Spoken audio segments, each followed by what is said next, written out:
Jamais homme n'accomplit en moins de temps une si immense et si durable révolution dans le monde, puisque moins de 2 siècles après sa prédication, l'islamisme prêché et armé régnait sur les 3 Arabies. Celui-là a remué des armées, des législations, des empires, des peuples, des dynasties, des millions d'hommes sur un tiers du globe habité. Mais il a remué de plus des autels, des dieux, des religions, des idées, des croyances, des âmes. Jamais homme ne se proposa volontairement ou involontairement un but plus sublime, puisque ce but était surhumain. Saper les superstitions interposées entre la créature et le Créateur. Rendre Dieu à l'homme et l'homme à Dieu. Restaurer l'idée rationnelle et sainte de la divinité dans ce chaos de Dieu matériel et défiguré de l'idolâtrie.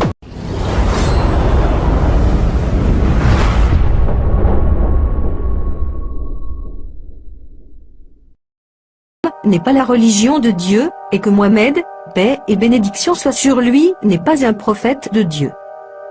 Mais que dit la Bible à ce propos? Je vais vous présenter, tout au long de cette vidéo, une réflexion en m'appuyant sur des versets bibliques. Ni plus ni moins. Rappelez-vous, lorsque Dieu s'adressa à Abraham, paix soit sur lui, suite à ses nombreuses prières, pour qu'il lui donne une descendance.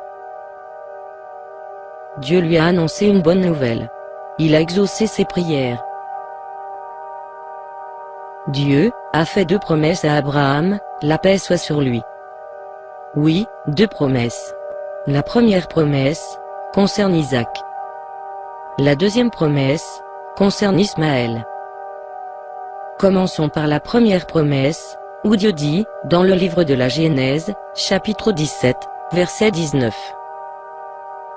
Dieu dit, certainement Sarah, ta femme, t'enfantera un fils, et tu l'appelleras du nom d'Isaac. J'établirai mon alliance avec lui comme une alliance perpétuelle, pour sa postérité après lui. D'ailleurs, c'est le peuple préféré de Dieu. Comme le confirme le Coran, dans la sourate 2, verset 47. Israélites, rappelez-vous ma grâce que je fis descendre sur vous et que je vous avais préféré à tout l'univers. Mais cette alliance était-elle réellement perpétuelle, comme le confirme la Bible? Cette perpétualité n'est pas toujours synonyme de l'éternité, mais parfois dans la Bible, elle est synonyme d'une longue période. Mais, que signifie-t-il le mot perpétuel, dans la Bible? Est-ce le synonyme de toujours? Y a-t-il des exemples bibliques, qui confirment que le fait de dire « toujours » signifie une très longue période, ou qu'elle est acquise sous certaines conditions? Si oui, mon interprétation est juste. Sinon, nous devrions alors reconnaître qu'effectivement, l'alliance n'est qu'avec les enfants d'Israël. Prenons le livre des Rois 2, chapitre 5, verset 27. Nous lisons ceci. La lèpre de Naaman s'attachera à toi, et à ta postérité, pour toujours. Pour toujours. Pour toujours. Et Géasi sortit de la présence d'Élisée, avec une lèpre comme la neige. Alors que nous savons que cette lèpre n'est pas éternelle. Nous savons d'après la Genèse qu'Abraham a eu l'alliance de Dieu à cause de ses bonnes actions. Genèse 26, versets 4 et 5. Je multiplierai ta postérité, comme les étoiles du ciel, je donnerai à ta postérité toutes ces contrées, et toutes les nations de la terre seront bénies en ta postérité, parce qu'Abraham a obéi à ma voix, et qu'il a observé mes ordres, mes commandements, mes statuts et mes lois. Par ce verset, nous comprenons qu'Abraham est vertueux, ce qui inclut qu'il n'est ni fornicateur, ni n'a commis un acte désagréable aux yeux de Dieu. Abraham a eu l'alliance de Dieu pour ses bienfaits et son obéissance à Dieu. Puis, cette alliance s'est propagée à Isaac. Mais cette alliance perdurera tant que les descendants d'Abraham garderont les commandements de Dieu.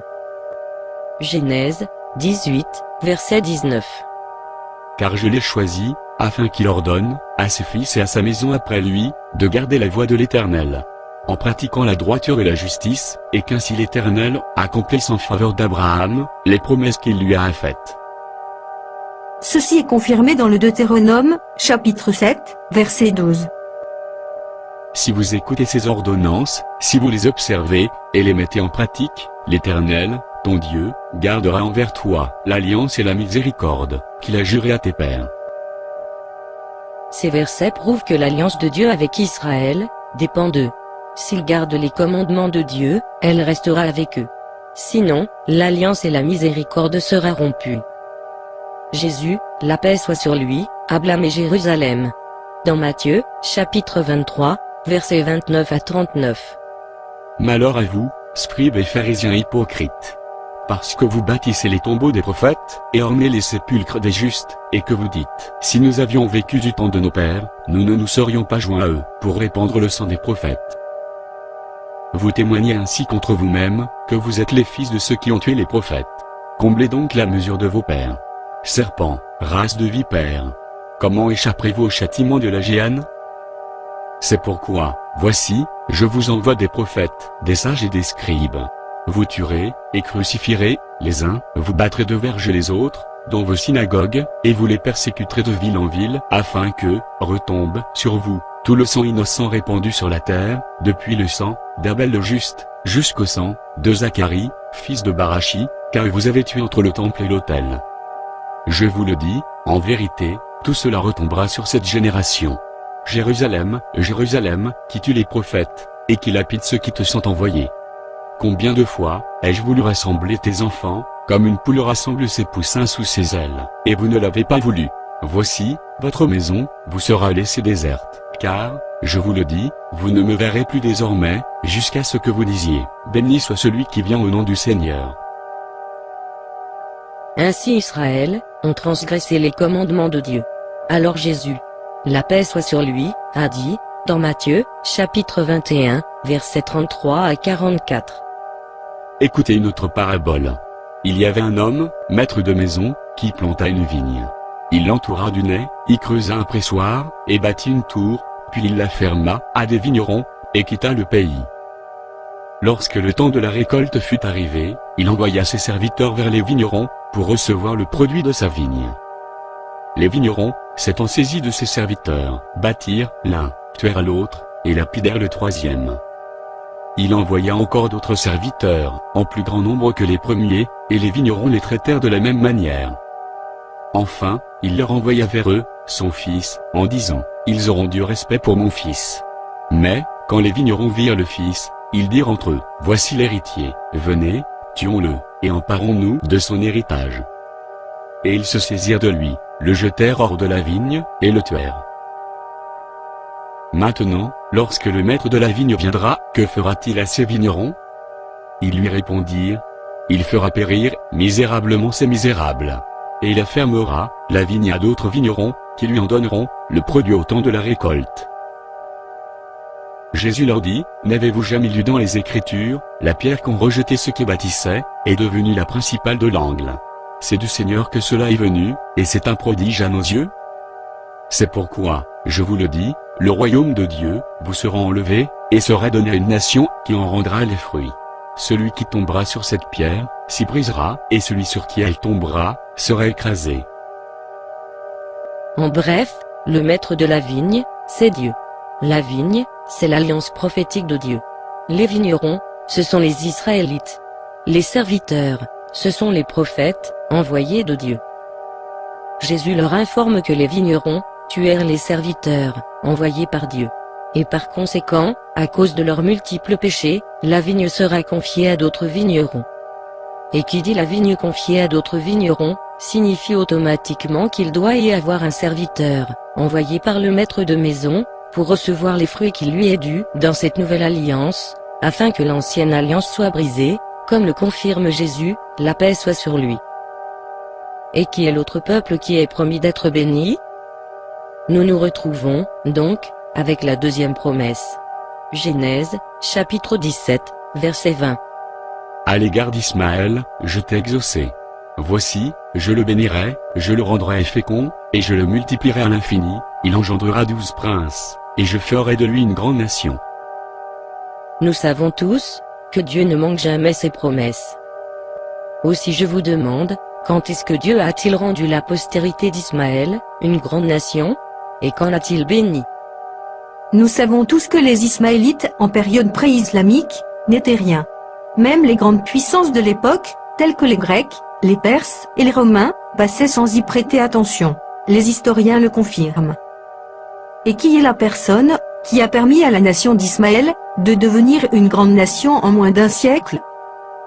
Il n'y a nul doute que c'est par Mohammed, paix et bénédiction soit sur lui, qui a accompli cette promesse avec l'aide de Dieu. La promesse de Dieu, faite à Abraham, concernant Ismaël, je dis bien, Ismaël, fut accomplie. La postérité d'Ismaël est devenue une grande nation, et n'a vu le jour qu'à partir de Mohammed, paix et bénédiction soit sur lui, grâce à l'islam. L'histoire est là pour le prouver. Dieu a respecté sa promesse, et a béni la nation d'Ismaël, par l'intermédiaire d'un homme, que vous considérez comme anti-Dieu, et par la religion, que vous justifiez par démoniaque. Comment Dieu pourrait bénir une nation? Par l'intermédiaire d'un homme, et une religion qui lui est contre. À méditer.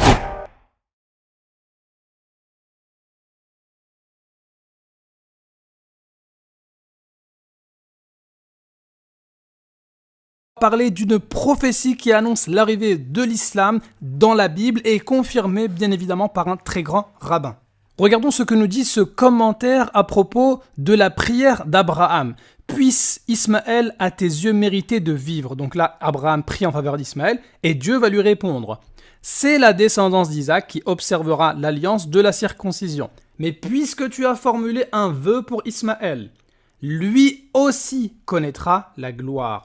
Quiconque rêvera de lui verra ses prières exaucées. Je te promets également qu'il engendrera 12 princes et il deviendra une grande nation, selon la prédiction des anges faite à Agar. Si ma promesse est grande pour Ismaël, tu peux comprendre combien celle d'Isaac le sera encore plus. Donc bien évidemment, chez les Juifs, Ismaël sera une grande nation, mais eux considèrent que Isaac sera plus grand. Alors nous, musulmans, on considère que les deux sont prophètes, et on va diverger par rapport à quelle est la nation la plus grande, mais c'est pas très important. Qu'est-ce qu'il va dire en page d'après, et c'est là le plus important? La promesse de Dieu relative à Ismaël ne se réalisa que 2333 ans plus tard. Dieu s'était adressé à Abraham en l'an 2047 de la création, 1715 avant l'ère vulgaire, et l'islam ne fit son apparition que 2333 années après, c'est-à-dire en 620 de l'ère vulgaire. L'islam permit aux Arabes, les descendants d'Ismaël, de devenir une puissance mondiale. Durant ces siècles, ils attendirent de dominer le monde. Alors peut-être vous allez me dire, ouais mais d'accord, ce commentaire, c'est fait par quelqu'un, on sait pas trop c'est qui, c'est juste le rabbin du quartier et puis c'est tout. Et non, ce commentaire il a été fait par Rabbi Yaakov Kouli. Et cet ouvrage, il est mis au même rang que le Talmud et la Mishnah. Donc ce commentaire, c'est pas n'importe quoi.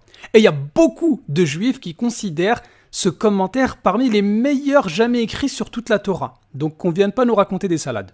Ce commentaire fait par ce grand rabbin ne vient que confirmer ce qui avait été dit dans une de mes anciennes vidéos, à savoir que le Chumash, l'un des meilleurs commentaires faits par les rabbins, dit que Genèse 17-20 s'accomplit avec l'arrivée de l'islam, n'en déplaise aux falsificateurs.